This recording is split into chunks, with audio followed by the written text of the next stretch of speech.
Studio Tour. How's your day going? It's going good? Yeah. Never talking to you again, bye!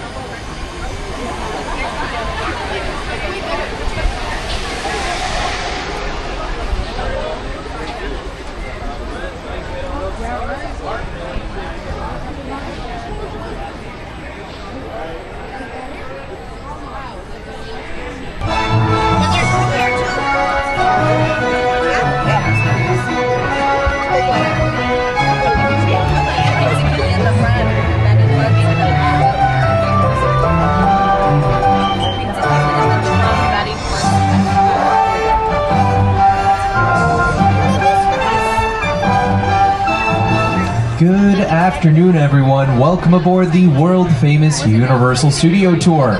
My name is Trevor. I'm going to be your tour guide this afternoon as we explore the Universal backlot. Hello there. Now, just a couple things. As you're boarding the tram, make sure you move all the way to the right-hand side of the vehicle, filling in all available spaces.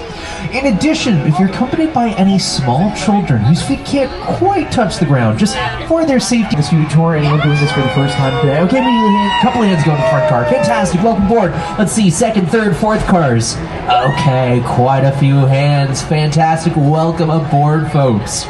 Now, I'll note, by the way, even though didn't wave goodbye to everyone standing in line, goodbye, see ya later, as we make our way out on the Universal lot. Now, like I said before, my name is Trevor. I'm going to be your tour guide this afternoon as we explore the Universal backlot. Arguably, though, I'm not the most important person on board. That will be our driver, Lucas, who's taking us around this afternoon. Say hi to Lucas, everyone! He says hi back to a fantastic wave. Now, in addition, it's not just the two of us. I do also have a co-host. You might know this co-host from his time on Saturday Night Live. Welcome to the Universal Studio Tour. I'm Jimmy Fallon. I'll be making sure you get through this experience in one piece. You've got the very best guide. Trevor! And the greatest driver. Lucas! You're the best. I love it. Even though Trevor! owes me $5. Whoops, forgot about I know that. you guys are excited to get on the tour, but first, a few safety rules. That is correct. I do have to go over just a couple of safety rules for your safety and comfort while on board the tram. So, first off, if you need guest assistance or have any sound or video issues, reach up and grab the red emergency cord that runs along the center of the ceiling of the tram, and I'll be back to assist you as soon as it's safe to do so. Otherwise, during the entire tour, please remain seated. Keep your arms and legs inside the vehicle at all times. The studio is private property. If any time during the tour you drop your phone or just can't wait to use the restroom, pull the cord in. Please remain seated. Also, please no smoking of any kind during the tour. And hold on. Finally, for your safety and those around you, please do not use selfie sticks while you're aboard the tram. Alright, folks, with all of that out of the way, we've left the theme park behind and we're heading toward a real functioning studio, the Fast and Furious Hollywood Drift. Folks, it looks so cool. I cannot wait to finally ride it myself. Unfortunately, we won't have to wait too long.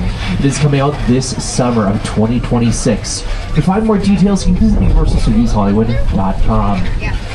Anyway, like I was saying, we're now headed toward a real functioning studio where over the years we've produced television shows, commercials, music videos, and of course, movies. In fact, our legacy began back in 1914, and for over 100 years, many of the great films have been made right here at Universal Studios.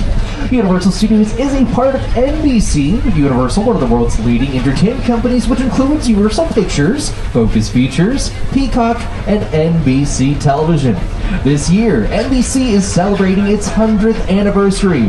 From trailblazing radio and television to launching The Today Show, The Voice, Saturday Night Live, The Office, The Tonight Show starring Jimmy Fallon, and every beloved show in between, NBC has been the home of entertainment, news, and sports for an entire century. We're celebrating that work all year long, so congratulations NBC on its centennial anniversary. Well, just now we've entered the front lot of the movie studio. The front lot contains all aspects of film production, and there are multiple stages to that production process as well. There's the pre-production phase, so we select what scripts are going to film, who we're going to cast in the various roles, and what it's going to look like overall. Then filming commences. The best way to describe that is a phrase you've likely heard before: lights, camera, action! And then the post-production phase is when you stitch all of the scenes together, add in a musical score, some digital effects as well, before releasing it on the big or small screen. Well, coming up on the left-hand side of the tram, you're going to see what we call a sound stage, where filming will typically take place inside, right behind a couple of these trucks right here. I'll note, we here in Hollywood, we love using sound stages. First off, it's because they're 98% soundproof, and you can build whatever you want, from the tiniest of obstacles to the largest of mansions.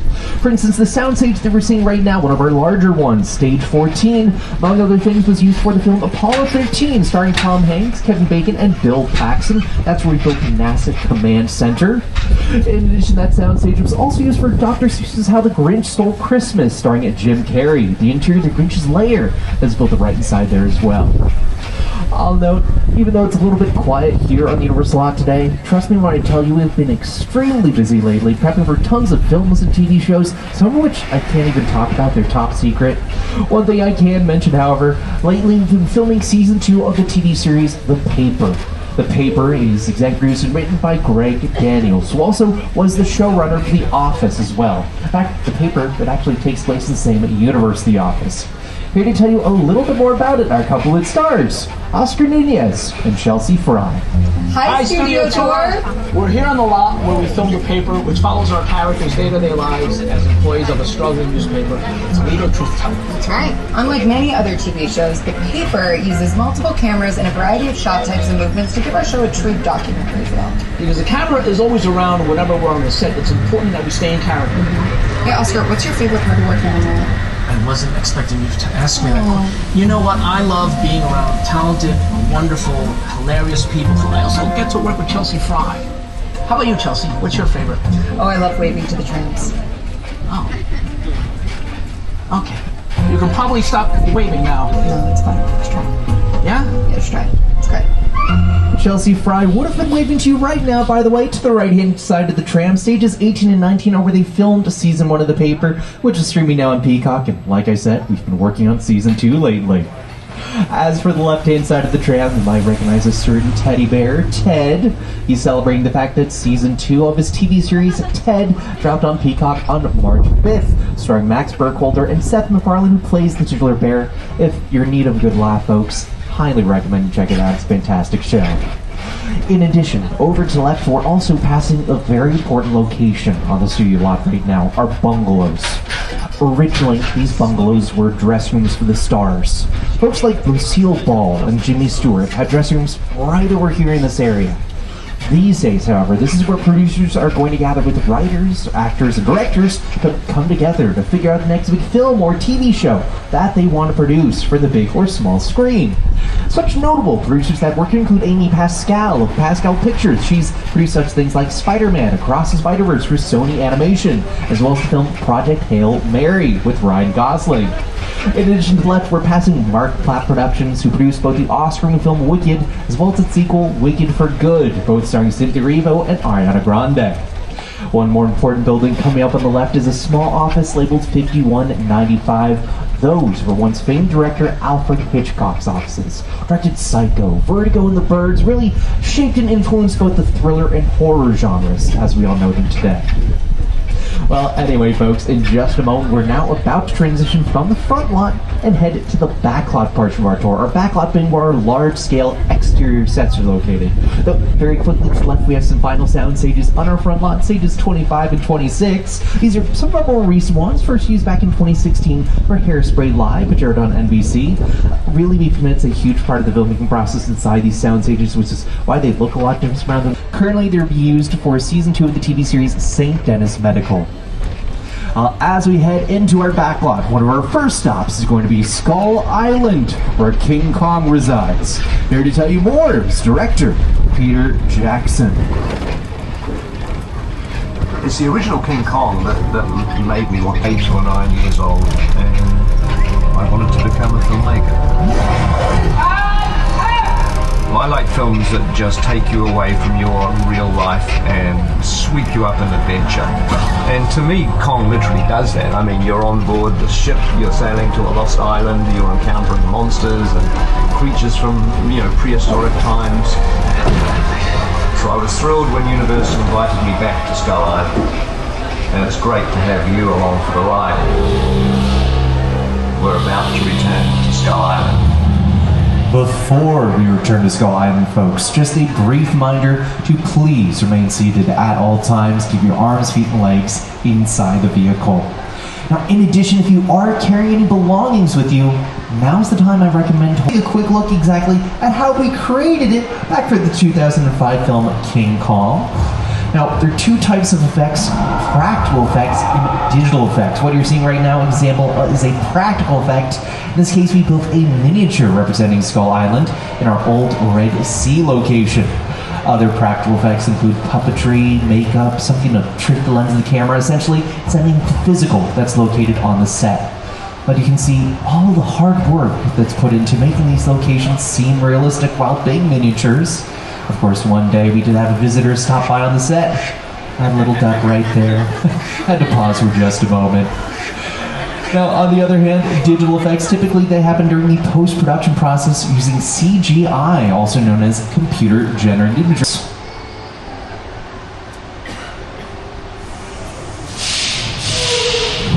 An island hidden in fog. Nobody's lived here for hundreds of years.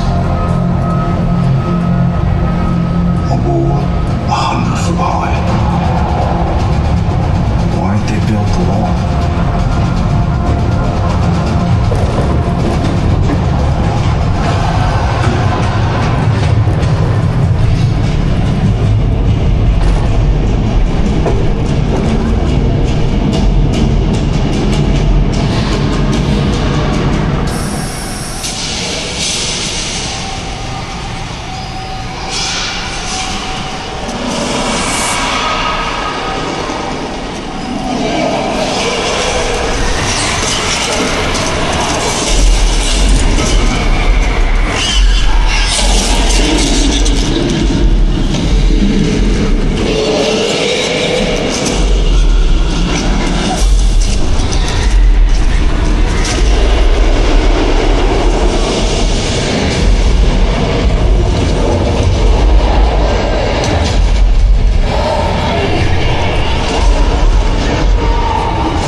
And that was King Kong 360.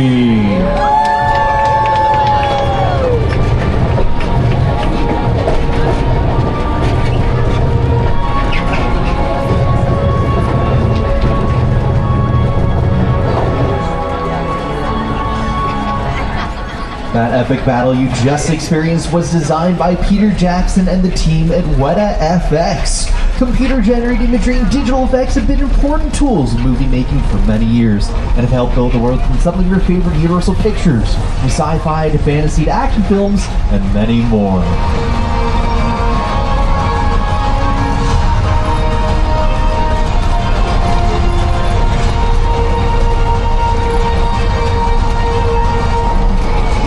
Now, the technology for creating King Kong also has really come a long way when you think about it. When the original RKO picture came out back in 1933, they just used an 18-inch figure representing Kong, and they did it at the time a fairly rough version of stop-motion animation. Of course, when you think of stop-motion animation today, you probably think of fully animated films like Wallace and Gromit franchise, as well as Tim Burton's The Nightmare Before Christmas. Well, anyway, folks, right now we're headed inside one of our first backlot exterior sets, our Metropolitan area. Now, there is a little bit of work happening here today. They're setting up for a photo shoot in this location, so all the work that you're going to see is for that thing. But in addition, this location has been used for such things like Transformers, directed by Michael Bay, as well as Captain America, this is the first Avenger. When you see Chris Evans running down 1940s New York, chasing out of the hydration, how's Universal Studios? You might be thinking to yourselves, by the way, Trevor, Captain America, that's Marvel, that's not Universal. Well, we're not the only people who get to use these backlot sets. There are folks called location scouts who part of their job is redoing the script, marking down different locations that they'll need, and that's when they'll start scouting all over the place for just the right spot, including potentially renting out these sets here. In addition, coming up on the left, you're going to see a little bit of a base camp, an area of operations for that photo shoot that's taking place inside our Metropolitan area. Typically, a base camp will include such things like a video village. That's where the director and actors can watch dailies, pretty much all the footage that they've shot over the course of the entire day, plus trailers for the stars and trailers for makeup and wardrobe, get our actors looking camera ready, the crafty, the free food. If you want amazing food, folks, join the entertainment industry. We do also more than just scripted films and TV shows here at Universal Studios. Coming up on the left-hand side of the tram, we have a couple of more sound stages. Now, in particular, I want to draw your attention to sound stage number 30 and 31 because that's where we filmed The Voice, which is currently in the middle of the Battle of Champions with Kelly Clarkson, Adam Levine, and John Legend as its coaches. There's Mondays on NBC, streams the following day on Peacock. It's been a blast so far this season. I will note we do rotate a lot of coaches in and out of The Voice over various seasons. Last season, for instance, season 28, Reba McEntire was one of the coaches. However, she's still here on the Universal lot a lot, because to the left-hand side of the tram, stages 32 and 33, that's also where she stars in the TV series Happy's Place. Hey there, I'm Reba McEntire, and welcome to Happy's Place. We shoot our heartfelt comedy right here on the Universal lot. Now, unlike most TV shows, we are a multi-camera sitcom, meaning several cameras capture every scene from a different angle, all at the same time. Each episode takes about a week to make, from the first read-through of the script to rehearsals to taping in front of a live studio audience. And let me tell you, every step is a blast. Enjoy the ride, and we'll see you at Happy's Place. Yoo-hoo! I'm starting to sweat. Is supposed to ask the women out. That hasn't been true for 30 years. I haven't dated in 30 years. Happy's Place, Friday on NBC and Peacock. Like Reba said, Happy's Place, and for that matter, other multicam sitcoms bring in a live studio audience for taping of that show, because we want to make sure our jokes are authentic, that they make you laugh. And that's why you record it as well, so when you're watching a multicam sitcom at home, you go, hey, the joke's pretty funny. If you ever want to attend a taping of a sitcom, you can go to oneiota.com, as well as oncameraaudiences.com. Tickets are free as well, so why not check it out? At this time, folks, once more, remember to please remain seated at all times. Keep your arms, feet, and legs inside the vehicle. And welcome to Amity Island, where amity means friendship. You might have heard recently about a shark problem here. I'm sure by Mayor Vaughn, though, they've caught the shark. Oh, hang on, folks. Shark. It looks like there is a shark in the water. Boy, I have a friend, Officer George. I sure hope he's in there right. Oh no, I think that's him. George, quick, get out of there! There's a shark! Oh no. Poor George, that's the guy been in there. Oh, I think I see his guts too. Great idea, Lucas. Yeah, let's pull the tram forward behind this pier. There is a barrel full of bait out into the water that'll hopefully distract the shark. Oh, yep, saving the bait. And half the dock with it. I think we need a bigger tram.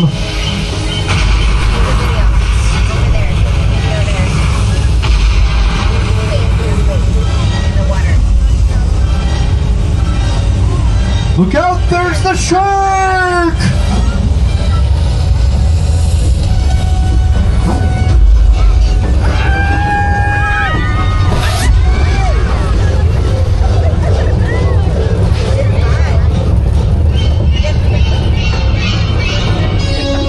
And that, everyone, was Jaws. Jaws the attraction became a part of our studio tour in 1976. It actually celebrated its 50th anniversary just a few days ago. It was originally released on April 10th of 1976. Now, over to the right-hand side of the tram now, you can see our mechanical shark slowly doing a backstroke, getting ready for his next take. He's a professional, what can I say? His name is Bruce. He's named after the original mechanical shark from the film Jaws, who's in turn named Bruce after Steven Spielberg's attorney. The original mechanical shark for Jaws, the film, infamously was very difficult to work with. When we originally built it, we built it for freshwater. It worked like a charm in that case. However, they filmed Jaws over Martha's Vineyard out in the Atlantic Ocean in salt water. First time they put it out there, unfortunately, it sank to the bottom of the ocean. That was just a small sign of the huge problems they encountered while making the film. Well, for our next stop, we're headed down into our old Mexico set. It's here where we have a weather demonstration for you. We'll show you exactly how we create weather effects in Hollywood. And here comes the storm. So looking to the left, if you suddenly notice that lightning, we're just creating that effect using strobe lighting. As for the thunder, typically we don't add sound effects until the post-production process. We have it now more for dramatic effect. And there's the rain, just on cue. No fancy technology involved with creating rain. In this case, it's just coming out of high-powered sprinklers. Gravity does most heavy lifting. Or heavy falling, I should say. And we're also here at a great time to take photos or video. Normally, rain can be a little bit difficult to capture on camera, but the sun is at just the right angle where it's helping it pop a little bit more, making it obviously more noticeable. I will note, though, this is a very heavy storm we're creating, folks. I'm sure if this doesn't turn... Oh, hang on, looks like we have a flash flood.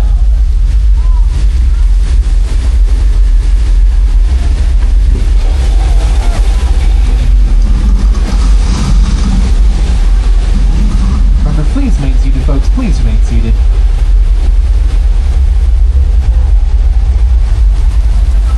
One of our oldest attractions for the studio tour, Flash Flood, created back in 1968. That area also has been used for filming as well. Among other things, it was used for the music video for Lady Gaga's song Judas, as well as the film Big Fat Liar, starring Frank Muniz, Amanda Bynes, and Paul Giamatti.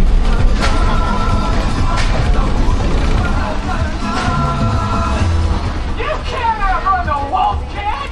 Yeah, we'll see about that. Hang on, funny folks!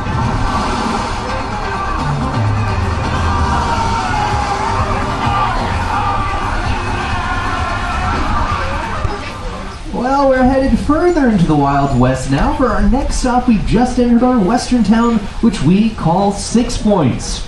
We call this area 6 Points because back during the silent era of filmmaking, the street, it had 6 different roads connected to it. Every road, much like this one, had its own bank, its own saloon, its own jail, all of the filming locations you would need to make a western. They were actually able to film 6 different movies here simultaneously because it was a silent era job. A minor thing to note about 6 Points, looking to the left-hand side of the tram, you might notice some of our doorways, they're much smaller than you might expect. And that's because a couple of our cowboy stars were a little bit shorter than we advertised. We had to implement what we call forced perspective to make them appear nice and tall. Essentially, how that works, that cowboy star that was a little bit too short, we would place them in front of the smaller doorway. We'd angle the camera in a certain way to give them a taller, bulkier appearance than they had as they were towering above the door sill. On the other hand, our leading ladies, usually we place them in front of the taller doorways, thus making them appear shorter than they actually would. Occasionally also, if you wanted a wide shot of the pair of them walking through the town together, taking the sights of the saloon, something like that, occasionally we would dig a trench in the middle of the road and have the leading lady walk in that next to Cowboy Star, again, just to make sure it appeared nice and tall. Forced perspective, it was used to great effect for both the Lord of the Rings and Hobbit trilogies, specifically when it came to create effects of the Hobbits themselves, so if you've seen any of those movies, you've seen forced perspective in action. At this time, very quickly, we're now halfway through our tour, so just a brief reminder to please remain seated during the entire tour. The studio is private property for any time during the tour. You drop your phone or just can't wait to use the restroom. Pull the red cord to get my attention, and I will be back to assist you. But please remain seated on the tram at all times. Now, coming up on the left-hand side of the tram, what you're going to see right now is a little bit of our Little Europe set. Our Little Europe set, it's one of our older backlots that we have here in Universal Studios. Among other things, it's been home to many of our classic Universal monsters. When we think of Universal, we think of monsters. Dracula, Frankenstein, Wolfman, Bride of Frankenstein, The Mummy, The Hunchback of Notre Dame, The Invisible Man, Phantom of the Opera. Classic films are just brilliantly made. That Frankenstein image. Versions of the movie. There was a version with Bela Lugosi, as well as we also filmed a Spanish-speaking version, using the same sets and same props, different actors, but we filmed late into the evening, just to make sure they'd gotten everything that they needed to, and film historians consider the Spanish version to be just as good, if not actually superior to the English version. Though here you can be judges for yourselves and take just a quick look at a couple of the similarities and differences between those two versions of the film.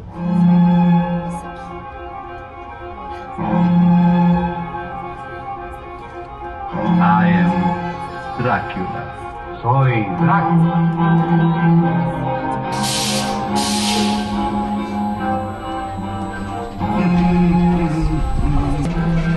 I never drink. Why? Yo nunca bebo. At this time, once more, folks, remember to please remain seated at all times. Keep your arms, feet, and legs inside the vehicle. And for your safety, please hold on. We have a very exciting opportunity right now, folks. So far, we've been driving past a lot of sound stages. Well, now we just entered one of them, sound stage number 50. We're working on an upcoming production. This is what we call a hot set. That's a technical term, means everything is camera ready. This is exactly how it's going to look when you zoom filming tomorrow. But just look at all the tiny details that goes in bringing a location like this. In this case, a subway station to life. Nearby. Whoa!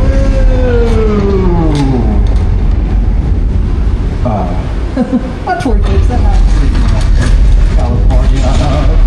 Please hold on. Uh-oh, folks. It's just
survived Earthquake, the big one. Inspired by a disaster classic film, Earthquake, which was released on November 15th of 1974. The film starred Charlton Heston, Richard Roundtree, and David Gardner. There was another disaster classic that was season. We also experienced it a little bit earlier on our tour. Of course, I'm talking about Jaws, directed by Steven Spielberg. In fact, very briefly, we are driving by Amity Island once more, though we won't be experiencing Jaws this time. But this gives me the chance to talk about Steven Spielberg, as he really played a crucial role bringing Jaws to the studio tour. The Jaws ride was almost the inevitable result of the size of the box office when Jaws first opened in June of 1975. And that was really the first time I ever got involved in the creation of a ride. It was a great honor to be invited into a creative circle of tremendous designers at Universal that were trying to figure out how to replicate what the movie had done to audiences in a real way by building a physical truck that would come out of the water and terrify tourists as they were sitting in the tram. And the most amazing thing about the Jaws ride is it is exactly as it was from the time it was first placed on the Universal lot. There have been tweaks, of course, over the years, but it is essentially what the designers and myself all envisioned and created.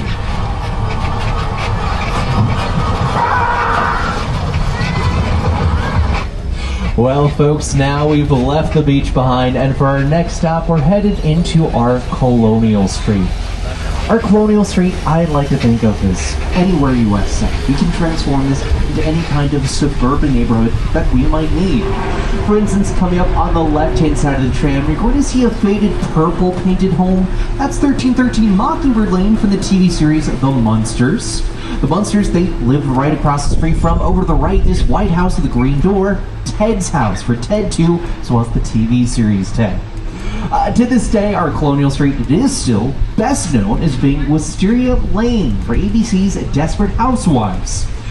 Speaking of Desperate Housewives, occasionally I get asked, why use a backlot set at all?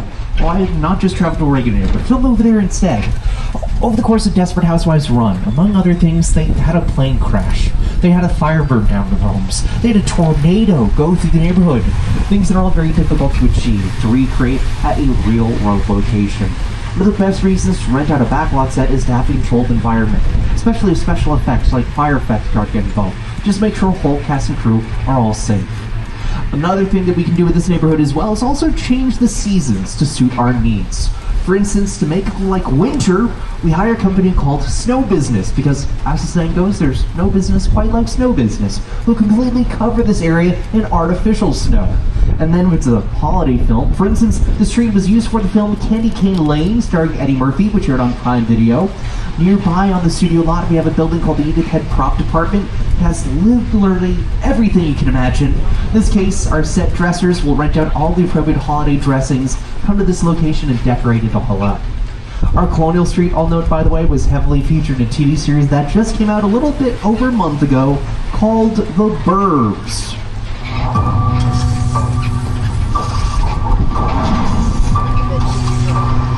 Welcome to Ashfield Place, the safest town in America. So, what's the deal with that Victorian house?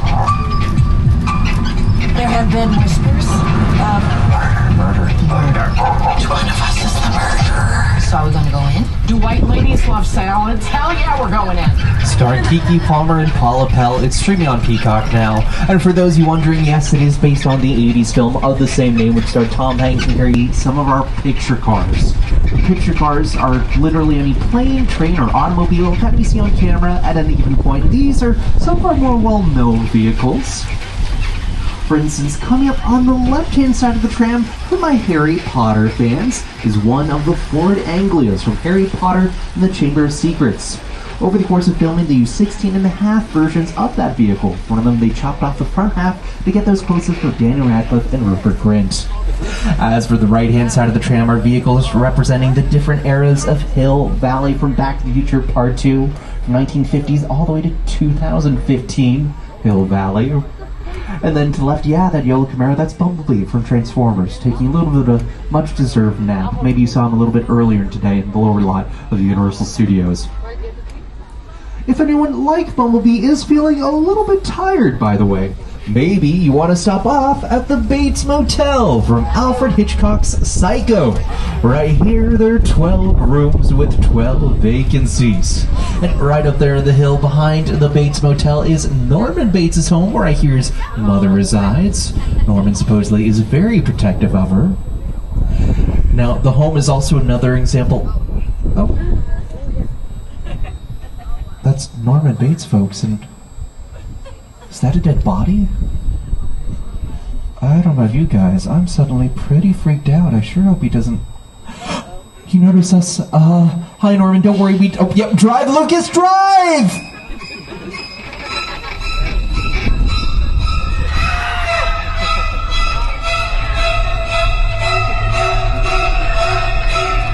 Oh, that was a close one.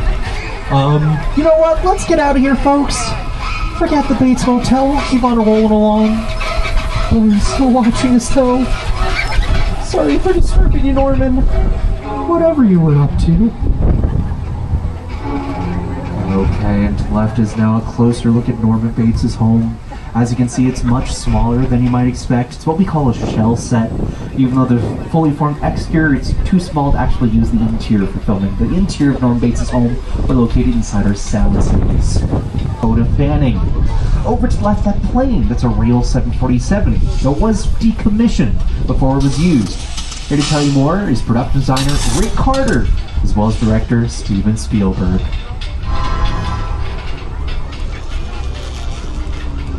The airplane crash site is a perfect example of a set that is all designed around the vision of Steven. We just again sit down and talk about Florida. Well, I thought, what if the 747 goes down right in a big neighborhood? Because it's just something you don't see. You're doing good. Listen, now as you're close your eyes, okay? Down close.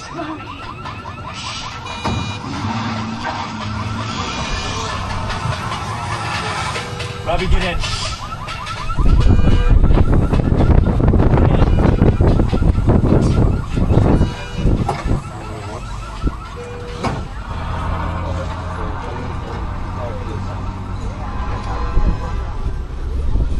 Here at Universal, over the years, we've had the opportunity to work with a lot of iconic directors. Now, one of the more recent ones would happen to be Jordan Peele.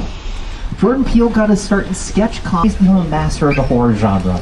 He won an Academy Award for Best Original Screenplay for writing the film Get Out, which is also his directorial debut. Right now, we're heading inside Jupiter's claim from his film Nope. Here to tell you more is Jordan Peele. Movie magic only happens when a team of collaborators, often in the hundreds, work together to take an impossible notion and bring it to life. This is Jupiter's Claim, a nostalgic, small-time Southern California amusement park owned by former child star Ricky Juke Park.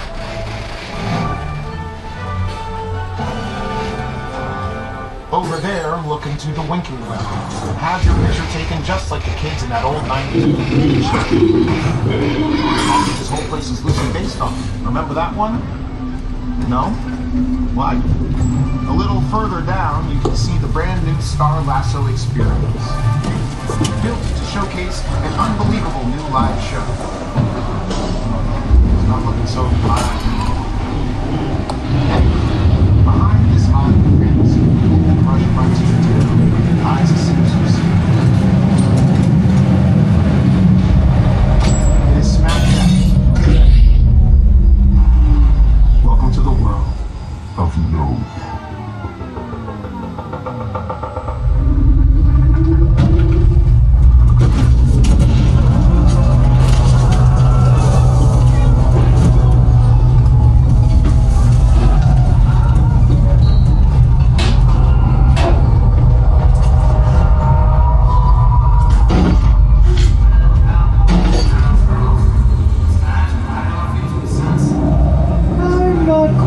What that was, folks, but for everyone's safety, let's get out of here, shall we?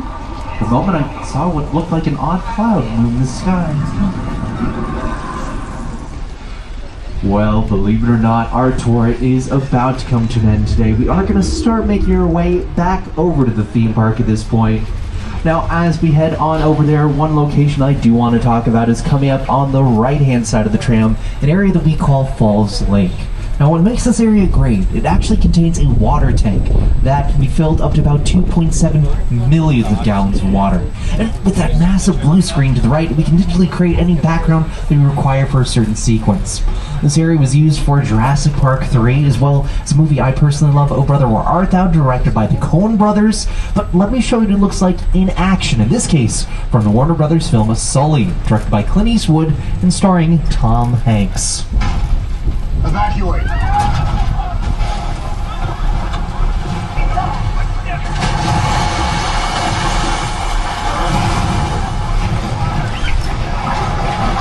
As you can see, rather incredible, taking essentially what's otherwise just a hole in the ground and transforming it into the entirety of the Hudson River instead.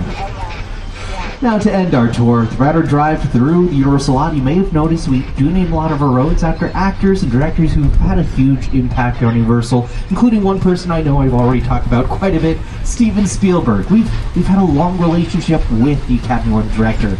To end our tour, I want the man to share for himself about actually how he got his start here at Universal, why today Steven Spielberg calls Universal Studios home. My entire career began with my relationship with Universal Studios just as a high school kid on a tour bus. Remember, in those days there weren't trams, there were buses called the Gray Line Tour Bus. And I was so excited and thrilled to be on the lot. This was my first time ever on a movie studio lot. And during a bathroom break, I hid in the bathroom, and when everybody left to get back on the bus, I waited another 15 minutes until I'm sure the bus left, and then I had the entire lot to myself that day. And in those days, movie lots were so crowded because all movies were made on film lots. Today they're made all over the world, on locations, but most of it was focused in those days, in the 60s, on the film lots. So nobody noticed me when I was going around from soundstage to soundstage, and I really felt, in my own young way, I owned the lot and had the most amazing day of my life. So yes, just like you all did today just now, essentially he got to start by taking a tour here at Universal Studios. Thank you all for joining us here at the world-famous Universal Studio Tour. To our past members, of course, a very special thanks to you for joining us today. If you're not a past member, you can head to the Universal box office, see how you can upgrade today's ticket to an annual pass so you can come back again and again. Also, be sure to download the Universal Studios Hollywood app. That's where you'll confirm that the park closes today at 7 o'clock p.m. Plus, you can check for wait times, do mobile food ordering, and so much more. And purchase any Universal movies or TV shows that isn't on the tour today. You can visit UniversalPicturesAtHome.com.